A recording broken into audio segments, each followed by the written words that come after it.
Сәлем достар, бүгінгі тақырып жалпы ақпараттық қауіпсіздік туралы болады. Ақпараттық қауіпсіздіктің түрлерімен танысамыз. Кибербуллинг, фишинг, претекстинг дегеніміз не, сол сияқты.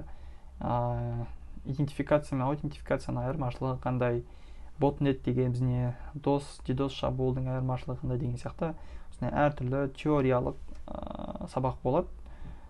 Жалпы сабақ өте қызық, сондықтан мұқият соңына дейін қараңыздар. Ең бірінші интернеттегі алаяқтық. Интернеттегі алаяқтықтың екі жолы бар. Бұл техникалық қауіп-қатер және әлеуметтік қауіп-қатер деп бөлінеді. Техникалық шабуыл бұл тікелей техникаға жасалынатын шабуыл. Мысалы компьютерді істен шығару, вирустар жұққызу деген сияқты. Екіншісі әлеуметтік қауіп-қатер. Бұл жерде шабуыл тікелей адамның өзіне жасалынады, яғни компьютерге түк қатысы жоқ, адамның өзіне жасалынатын шабуыл. Әлеуметтік қауіп-қатер, бұл жерде мысалы адамның әртүрлі жаңағыдай осал, әлсіз тұстарын пайдаланып, оған психологиялық шабуылдар жасау. Мынау техникалық шабуылдың өзінің үш түрі бар. Зиянды программалар, және ботнет, DDoS шабуыл деп бөлінеді. Зиянды программалардың өзінің үш түрі бар екен, солармен жеке-жеке танысып шығайық. Біріншісі вирус. Вирус әдетте мынау флешкадан, сайттағы жарнамалардан, болмаса сайттан бір нәрсені скачать еткен кезінде жұғуы мүмкін. Вирустың бір қасиеті бұл өзімен өзі тоқтаусыз көбейе береді. Екіншісі мынау құрт. Құрт бұл да өзімен өзі көбейеді. Негізінде құрт дегеніміз және троянды программа ол вирустың бір түрі. Құрттың вирустан айырмашылығы бұл жерде пайдаланушының көмегі қажет емес. Мысалы, вируста пайдаланушының көмегі қажет, ол белгілі бір іс-әрекет жасау керек. Мысалы, флешкадан, сайттан бір нәрсені жазу керек деген сияқты. Ал құртта пайдаланушының көмегі қажет болмайды. Мысалы, ол байланыс жүзеге асуы мүмкін. Сіздің компьютеріңіз басқа компьютерлермен жергілікті желіге байланысуы мүмкін. Сол жергілікті желіге байланысқан басқа компьютерде вирус болуы мүмкін. Сол компьютерден сіздің компьютеріңізге ол вирус құрт сияқты жорғалау арқылы енуі мүмкін. Яғни пайдаланушының көмегі қажет емес болады құртта. Үшіншісі трояндық программа. Бұның басты мақсаты компьютерге еніп алады да, сол компьютердегі бір құжаттарды ұрлау, немесе өшіру, өңдеу деген сияқты жұмыстармен айналысады трояндық программа. Келесі ботнет. Осы ботнет деген ұғыммен танысайықшы. Өте қызық сондай тақырып. Жалпы ботнет дегеніміз бұл бүкіл әлем бойынша зақымдалған құрылғылардың желісін айтады. Мысалы, сізде қазіргі кезде мына ботнеттің мүшесі болуыңыз мүмкін, сіз оны біле алмайсыз. Ботнет, қалай компьютерлер ботнетке айналады? Мысалы, бір хакер болуы мүмкін. Ол хакер белгілі бір сайтқа өзінің жаңағыдай вирусын қойып қояды. Сол сайттан басқа компьютерлер жаңағыдай файлды скачать еткен кезінде өзінің компьютеріне бір вирусты жұққызып алуы мүмкін. Сол вирус арқылы, мынау хакер сондай бір код жасайды ғой, вирус арқылы мынау компьютер ботнетке айналады. Ботнетке айналды деген сөз, мынау хакер қалаған уақытында мынау компьютерді басқара алады деген сөз. Түсіндіре алдым ба? Яғни, сіз ботнеттің мүшесі болу арқылы, мынау хакер сіздің компьютеріңізді басқара алады деген сөз. Ботнеттер не үшін жасалынады, соған айтайыншы. Мысалы, белгілі бір сайт бар, ол сайтты құлату керек дедік, ол сайтты взломать ету керек. Сол кезінде оны жасаудың бір әдісі бар. Сайтқа бір секундта бірнеше мыңдаған запростарды жіберу. Мысалы, қазір білесіздер, мынау сайттарда оставьте заявку деген бар. Сол жерде өзіңіздің телефон номеріңізді, атыңызды жазып, отправить заявку деп басасыз. Осы заявка қалдыруға бір секундта 10 мың адам бір секундта жіберетін болса не болады? Сервер құлайды әрине. Осыны әлсіз сервер болса, ол құлайды міндетті түрде. Міне осыны құлату үшін енді кез келген адамның 10 мың досы жоқ қой, бір секундта осы сайтқа 10 мың запрос жіберіңдерші деу үшін. Бірақ ол ботнет жасай алады. Яғни 10 мыңдаған компьютерді взломать ете алады. Сол енді сіз білмейсіз, сол сайтқа запрос жіберіп жатсыз ба, жіберіп жатқан жоқсыз ба, сіз ботнетсіз. Ол тұрады да, хакер тұрады да, өзінің ботнеттерінің барлығын айтады. Давайте барлықтарың жиналыңдар, бір секундта мынау сайтқа қазір бәріміз запрос жібереміз. Болды, солай команда жазады, мынау бүкіл бот тұрады да, мынау сайтқа запрос жасайды, сол кезде мынау сайт автоматты түрде бұзылады, оның сервері құлайды екен. Келесі DDoS шабуыл. Енді бұл дос шабуылдар басты мақсаты компьютерді істен шығару ғой негізінде. Мысалы дос шабуыл мен дидос шабуылдың айырмашылығы не? Дос шабуыл дегеніміз бұл бір ғана компьютер арқылы жасалынады. Мысалы бір компьютер арқылы бір компанияның серверін құлатады. Содан кейін жаңа компанияға бір өзінің талаптарын қою мүмкін хакер. Егер осы серверді қайтадан жөндеп беру үшін маған осындай ақша беріңдер деген сияқты әртүрлі өзінің талаптарын қою мүмкін.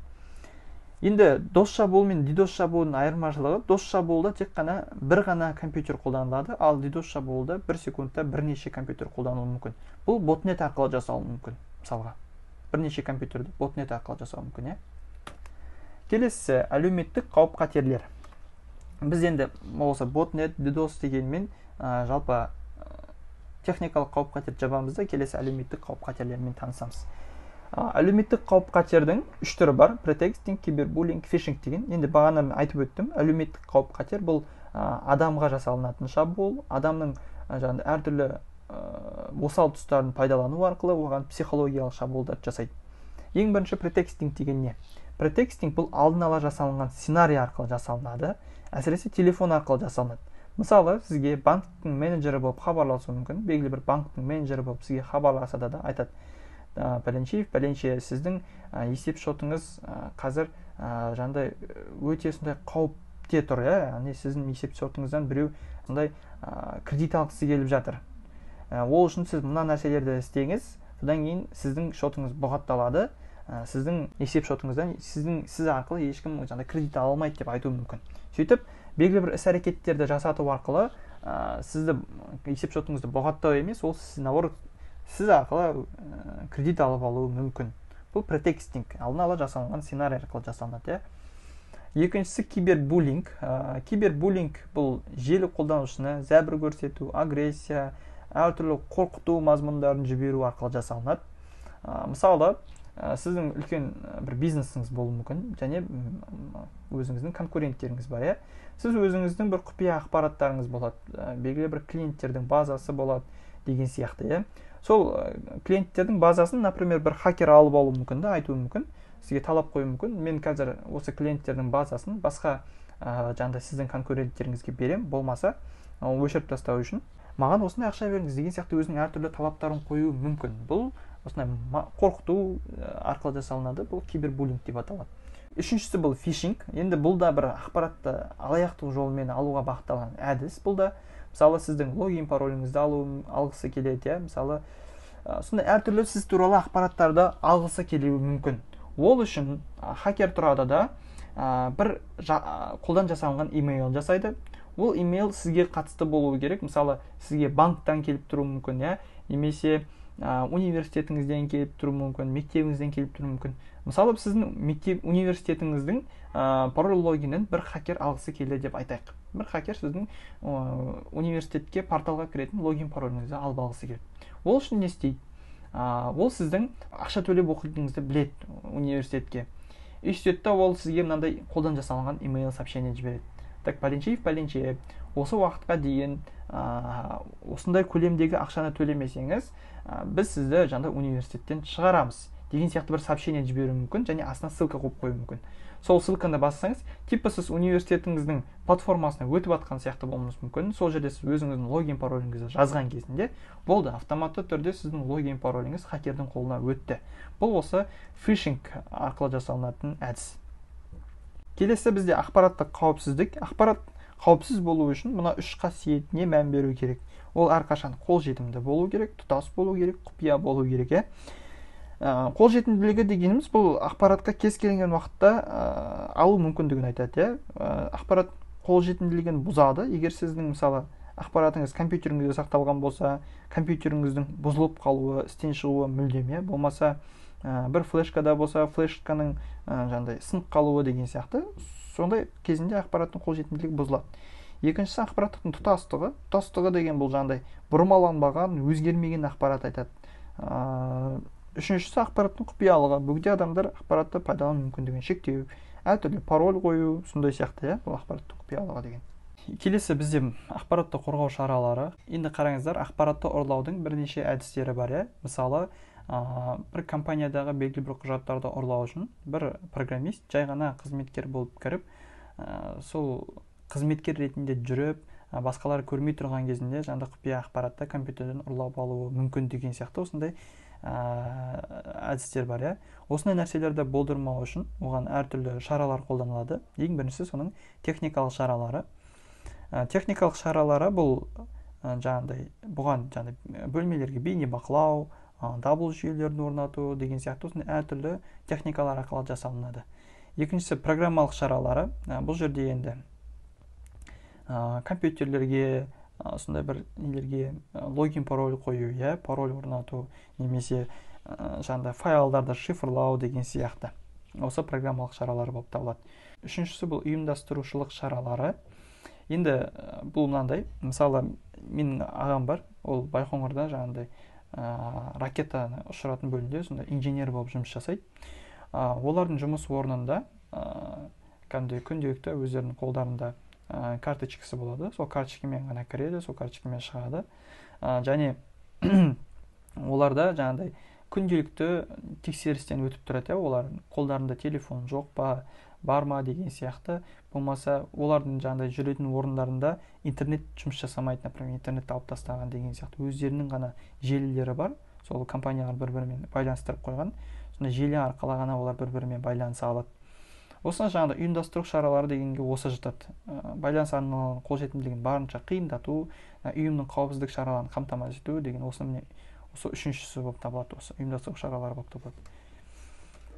Енді келесі тақырып бізде идентификация мен аутентификацияның айырмашылығын айтайық. Енді қараңыздар, бұл қарапайым ғана нәрсе. Идентификация дегеніміз логин страница бар ғой, мысалы порталға кіретін кезінде. Сонда логин страницада сіздің логин мен пароліңізді жазу болды. Сіз әлі кіру деген батырманы басқан жоқсыз. Тек қана жазып қою, осы идентификация болып табылады. Сіз әлі логин кіру дегенді басқан жоқсыз. Тек қана өзіңізге қатысты деректерді жазып қойдыңыз. Болды, міне осы идентификация. Ал аутентификация кіру дегенді басқаннан кейін орындалатын процесс. Кіру дегенді басқаннан кейін сіздің логин пароліңізді алады да, серверде бар ма, ондай базада бар ма, жоқ па тексереді. Егер бар болатын болса, сізді сайтқа өткізеді, жоқ болатын болса, мына жерде шығады, ондай қолданушы бізге тіркелмеген деген сияқты. Жалпы кіру деген батырманы басқаннан кейін осы тексеру процесін бізде аутентификация деп айтады. Ал идентификация ол тек қана нәрселерді, өзіңізге қатысты деректерді жазып қоюды ғана айтады. Келесі сәйкестендіру әдістері дейді. Енді қарапайым ғана нәрсе деп ойлаймын. Сәйкестендіру әдістерінің 4 түрі бар. Мысалы, бірінші пароль қою. Белгілі бір жерге пароль қойғаннан кейін ол пароль тексереді, базадан сәйкес келе ма, келмей ма, сәйкестендіру жүреді. Екіншісі арнайы заттарды қолдану дейді. Мысалы, осындай бір магниттерді немесе карточкаларды, сондай нәрселерді қолдану. Одан кейін биометриялық тексеру дейді, құпия ақпараттарды қолдану. Енді құпия ақпараттарды қолдану деген кезінде, бұл жерде енді мысалы бір мекеме болуы мүмкін. Сол мекеме тек қана бір кейбір ғана компьютерлерге IP адресін алып, соларға ғана белгілі бір нәрсеге доступ беріп қою мүмкін. Осы жалпы құпия ақпараттарды қолдану деген осы IP адрес арқылы белгілі бір компьютерлерге доступ беру, белгілі бір браузерлермен ғана кіре алу деген сияқты жатады. Жалпы бүгінгі сабақ осымен аяқталды. Тест талдайық, кішкене қайталау болсын, содан кейін осы видеоның астындағы жалпы мен ссылка қойып қоямын, сол жақтан өтіп өздеріңіздің білімдеріңізді толық тест тапсыру арқылы талқылайсыздар. Мына жерде енді қарапайым ғана болсын. Желі пайдаланушысына зәбір көрсету, агрессия, қорқыту мазмұндағы хабарламалар жіберу қалай аталады дейді. Кішкене ойланып алыңыздар. Так, бұл жерде енді жауап белгілі болды деп ойлаймын. Бәрі білетін шығар, кибербуллинг болады. Енді қараңыздар, мына жерде фишинг деген бұл белгілі бір құпия мәліметтерді, логин парольді ұрлау. Болмаса осы енді фишинг пен кибербуллинг қана бір-біріне жақын болып тұр ғой. Кибербуллинг деген осы зәбір көрсету, агрессия деген осы кибербуллинг болып табылады. Одан кейін желі пайдаланушыларының құпия мәліметтерін, логин және құпия сөздерін ұрлайтын қауіп-қатер түрін атаңыз дейді. Жаңа ғана айтып өттім, бұл жауап фишинг болады. Осымен бүгінгі сабақ аяқталды. Келесі сабақта кездескенше.